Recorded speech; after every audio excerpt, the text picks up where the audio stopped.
Здравейте! В днешния епизод на EY Podcast ще си говорим за киберсигурността през призмата на бизнеса. Защото защитата на данните става все по-важна, информацията все по-ценна, предизвикателствата все по-големи. Как ще реагирате, ако хакер поиска откуп за данните на компанията ви? Дали бизнесът е подготвен? Има ли ясен план? Започваме разговор сега с Ирина Янева, старши мениджър в адвокатско съдружие Ernst & Young. Здравей! Здравейте! Увеличават ли се кибератаките и въобще проблемите, свързани с данни за компаниите? Според мен увеличават се и меко казано. Това, което отчитаме като ръст, надхвърля 100%. Сравнявайки данните от миналата година спрямо сегашната. Имайте предвид, че дори не можем да се закънем в това колко са адекватни тези статистики по простата причина. Бизнесите не се хвалят тогава, когато стават жертва на атаките. Нещо друго.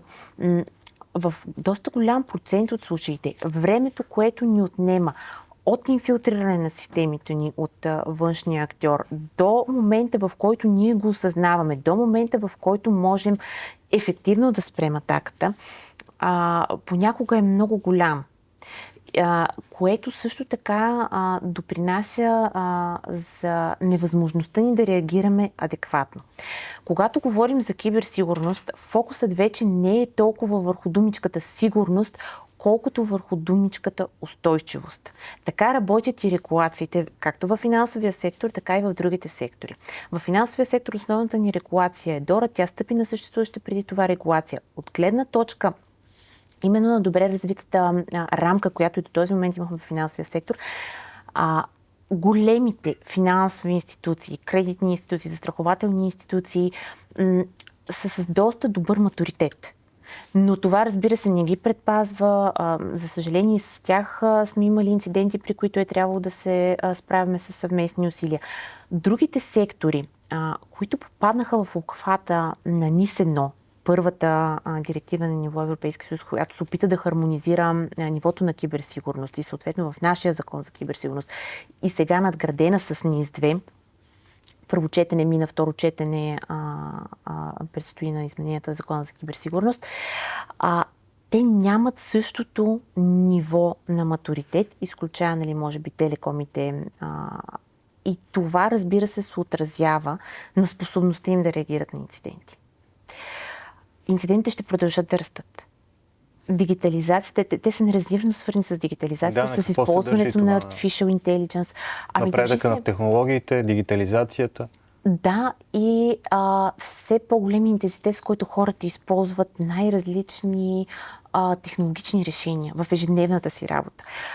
Ние използваме на абсолютно ежедневна база Artificial Intelligence в собствената ни работа. Разбира се, нашия Artificial Intelligence отговаря на всички изисквания за сигурност и конфиденциалност, но това, което ми прави впечатление в работата ми с клиенти, както в финансовия сектор, който по принцип би трябвало да е персонал в него да е по-малко податлив на изкушенията на изкуствения интелект, така и в другите сектори използва се масово несигурен Artificial Intelligence.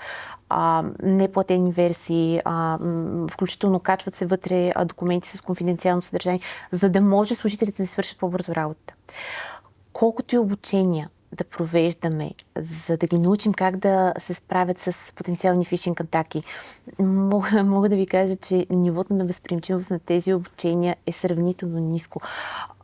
Поради това, от една страна, че все пак сме хора, не можем да се поставим винаги във всички възможни ситуации. Винаги има неща, които могат да ни изкушат. Друг водещ фактор, искаме да си свършим по-бързо работата. Използваме, например, неразрешени платформи, в които да качваме данни, за да целим да обслужим по-бързо клиента, така по-бързо с него, да му свършим работата, да си получи данните. Хиляди са причините, но човешкият фактор е много важен. Човешкият фактор плюс наистина засилената употреба на новите технологии и най-вече неразбирането на рисковете, които са свързани с използването на тези нови технологии. Понеже спомена изкуствения интелект, какви са така най-големите рискове от него, защото там бума наистина е огромен?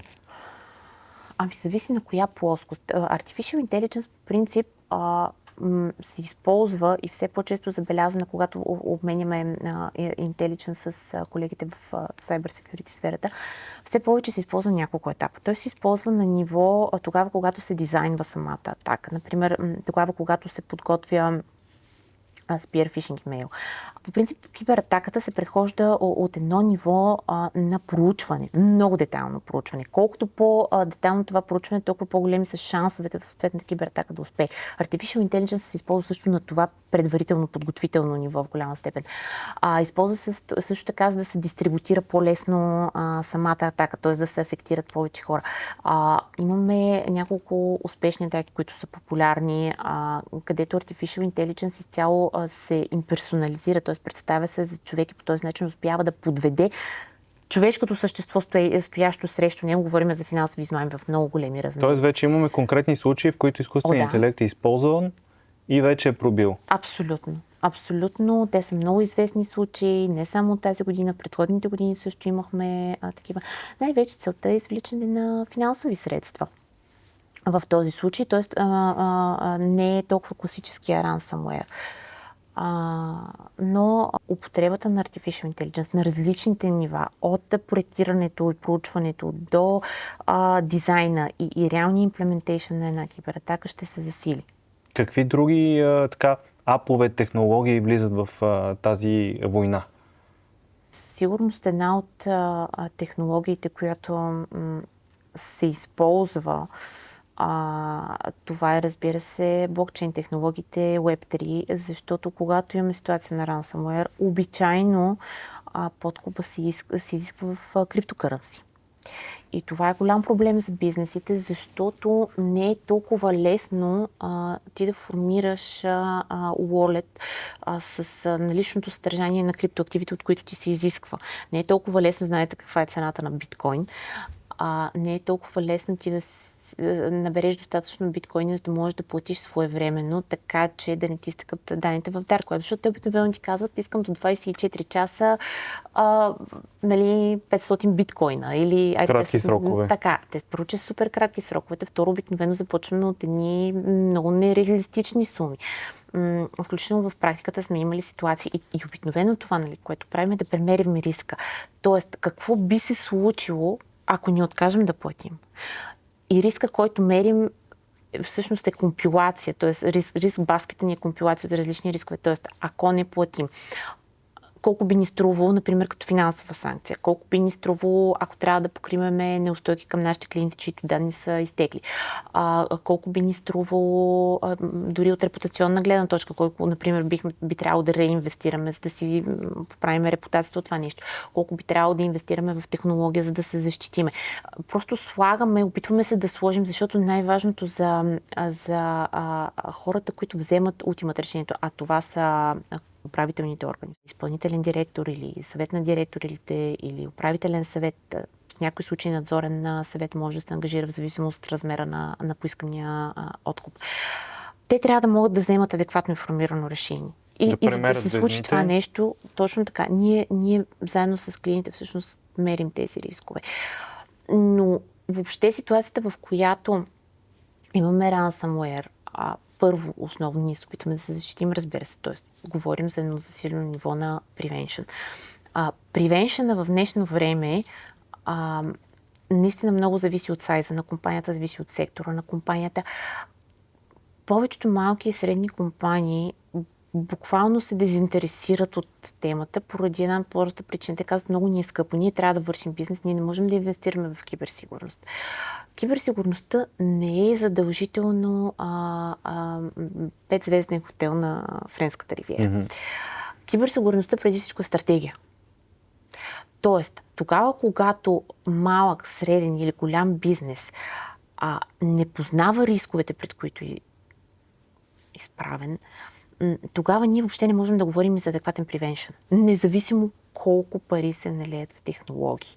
Защото технологии има най-различни, които са за incident detection, incident prevention, най-различни firewall и така нататък.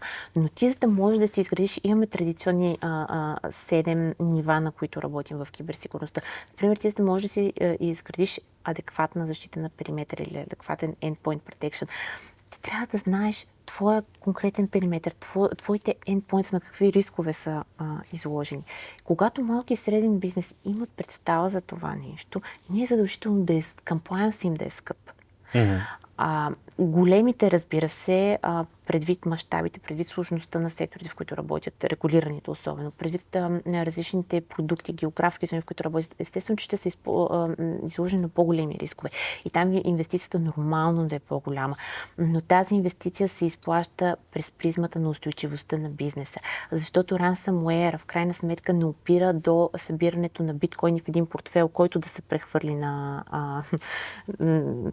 човека, който успял, или хората, или групировката, които са успяли да проникнат. Опира до устойчивостта на бизнеса. Тоест, този бизнес във всеки един момент трябва да може да продължи да работи. Това е целта, както от най-високо ниво собствениците на този бизнес, през управленското ниво до служителите вътре в този бизнес. Това е важното нещо. И какво показват твоите наблюдения? Подготвени ли са компаниите? Само големите ли са подготвени? Имат ли план за реакция? Големите компании в финансовия сектор със сигурност имат планове за непрекъснатост на дейността, тъй като за тях това не е ново задължение, то персистира във времето. Много важно е и това, което ние имаме опит като аудитори и отделно като правни регулаторни консултанти в сферата на киберсигурност. Има ситуации, в които плановете за непрекъснатост на дейността са написани по адекватен начин, но или не се тестват адекватно, или има проблеми в самия екзекюшн, в самото изпълнение на тези планове. Защото хората, на които са възложени функциите да ги изпълняват, или не са достатъчно подготвени, или нямат съответните умения, или са прекалено натоварени с други задачи. Тоест, това е един все по-изострящ се проблем, който забелязваме. Тоест, неправилното разпределение на ресурсите вътре в една организация. Малка, средна, голяма, навсякъде го виждаме този проблем. Или се възлагат много функции на едно лице, защото си има доверие на това лице, само че това лице не може да поема абсолютно всичко, съответно има дефицити. Или има процеси, които въобще не са обезпечени с хората, те са останали само единствено на хартия, или има процеси, които са абсолютно хубаво разписани на хартия, но те не се следват на практика, защото на практика са установени някакви други канали за комуникация, включително при инцидент, свързан с киберсигурността. Имали сме няколко случая, в които, например, случва се някакъв инцидент, нали, той не е задължително да е ransomware, инцидентите са най-различни характери, и съответният служител, нали, който го установява, решава, че ще звъне на финансовия директор. Финансовият директор е в отпуска, връща му обаждане след 2 дни, но този човек не е сигнализирал на никой друг през останалото време, защото неговия най-близък контакт в компанията по чисто житейски причини, не по разписания в политиката, е въпросното CFO. Имали сме ситуации с IT вътре в компанията, голяма компания, които казват, да, има инцидент, те го регистрират. Обаче решават първо да се опитат да спрат инцидента, преди да алармират CTO-то, риск офисъра и екзекутив директор, което също не е правилно в ситуацията, особено когато говорим за инцидент, който потенциално може да има сериозни последици, било финансови, било репутационни, отново през житейската призма, ама ние първо искаме да си свършим нашата работа. Искаме първо, нали, да решим проблема, после да ескалираме. На практика всъщност нещата изглеждат доста по-различно от това, което е написано в документите. И това е пропуск, който винаги го констатираме. Просто може би сме имали 1-2 случая и то в най-зрелия финансов сектор, най-големите банки, където да не сме виждали, нали, такава... То дори не става просто да реагираш адекватно там, където имаш разписани процеси, които се предполага, че и да се следват така, както са разписани. Кажи тогава, кои са стъпките, първите стъпки, които трябва да бъдат изпълнени? Първата основна стъпка е изграждането на стратегията. За киберсигурност и за устойчивост. Пак казвам, централната дума, с която работим за бизнесите, които са важни за бизнесите, е те да устоят на какъвто и да било инцидент. Не само на кибератака, защото инцидентът може да е вътрешен, инцидентът може да се дължи, например, на някой по-сериозен патч, който доведе до срив в системите им, да кажем, за 24 часа. За 24 часа те биха онборднали 10 клиента, които биха им докарали приход от 100 000 всеки, заради това, че нямат адекватен патч менеджмент процес. системите им са долу 24 часа, те губят тези пари. Общо взето трябва да имаме стратегия. Тази стратегия се базира на няколко неща, като едно от основните неща е правилното идентифициране на рисковете и уязвимостите. Това наистина е първата стъпка. Ако има пробив, какво правим? Ако има пробив, тогава вече, разбира се, трябва да се движим по един предварително изграден план. Като тук, пак казвам, за да ние да си направим план как реагираме при пробив, не е нужно да харчим хиляди левове, т.е. притеснението на малките, средните бизнеси. Ние трябва да знаем, ако имаме, например, кои са ни core системите и си представяме, слагаме се в хипотетичната ситуация. Ако тази core система бъде ударена по този начин, нашата следваща стъпка е служителя, който, например, е установил инцидента, на кого трябва да се обади. Тази система веднага трябва да се ограничи, да се изреже и да се постави в среда, в която може самата атака да се спре и да започнат да се оправят последиците от тази атака, къде са ни бекапите, какво можем да възстановим. Кога е последния момент, в който, например, е нашето бекап копие, до каква степен то е актуално, служи ли на бизнес целите или пък е прекалено устаряло. Ако е прекалено устаряло, може ли офлайн да досъберем тази информация? Такива случаи сме имали в застрахователния сектор. Ръчно-крачно да се донабира информация, защото последния бекап не са ни сметнати правилно RTO-та и RPO-та. И се оказва, че последната бекап на базата данни не е достатъчно актуален, за да ни обслужва даден процес. И това е наистина може би важната стъпка в цялата ситуация е ангажираността на управленско ниво. За малките и средните предприятия може би дори ангажираност на ниво собственици на този бизнес. Защото те са тези, които искат бизнес им да продължи да функционира. И оттам нататък съставянето на този план, то ще изисква, да кажем, да се консултираш с някакви специалисти, ако твоето IT не знае как да го направи, но е възможно твоето IT да е достатъчно знаещо и можещо да състави то заедно с основните собственици на бизнес процесите вътре в организацията такъв план. Най-важното е наистина хората да действат по разписан протокол тогава, когато има кибератака и, разбира се, да се запази спокойствие, защото сме имали ситуации, в които изпълнителният директор изпада в сорт тип паника. Сега, план има, но не се действа по него. Да, то в реалния живот малко трудно се вместваш в плана. Затова е нужно да има един човек, който да знае, че той отговаря. Той е отговорника да мобилизира екипа. И той е отговорника да държи включително и комуникацията с медиите, с регулаторите, с търговските партньори под контрол. Тоест да не излезе нещо извън организацията, което не е достатъчно добре премислено и това създаде допълнителни рискове за компанията.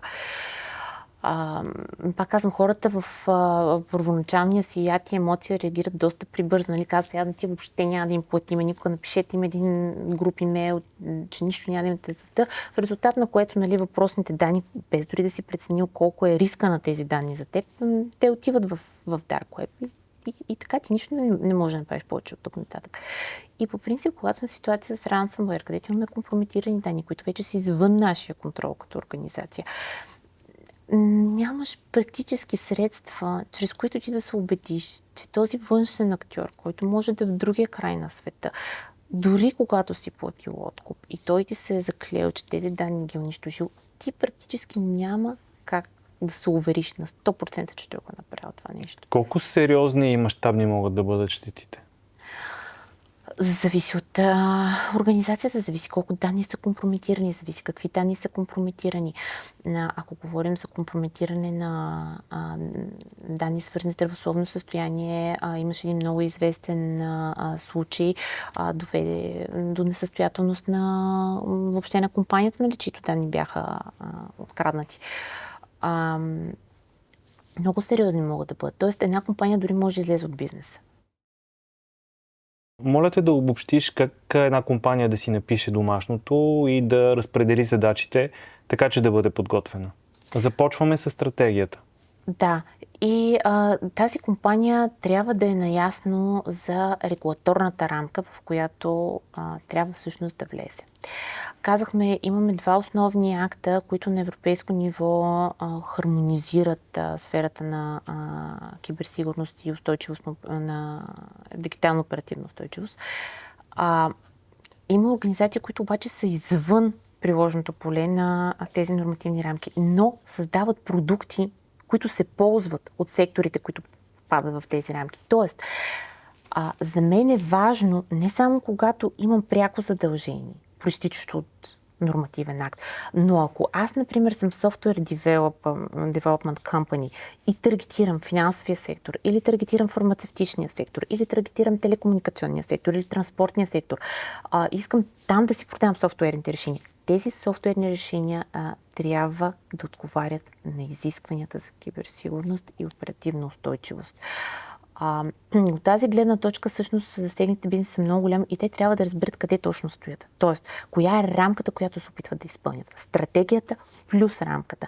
Това е подготвителният етап. И оттам вече, разбира се, в зависимост от конкретните услуги, за които говорим, в зависимост от структурата на организацията, как тази стратегия да й вдъхнем живот, какво означава тя на практика, какви процеси ще изградим вътре, какви технологични решения ще използваме. Пак казвам 7-те различни леера, какъв вид протекшени ще им вложим в тях. И така. Много ти благодаря. Изключително полезни съвети за това какво трябва да направим, каква трябва да бъде реакцията на една компания при кибератака. Ако има тема от бизнеса, която ви е интересна, потърсете ни, защото EY Podcast се разширява, развива се, започваме да каним и външни гости, така че чакаме вашите предложения. До скоро!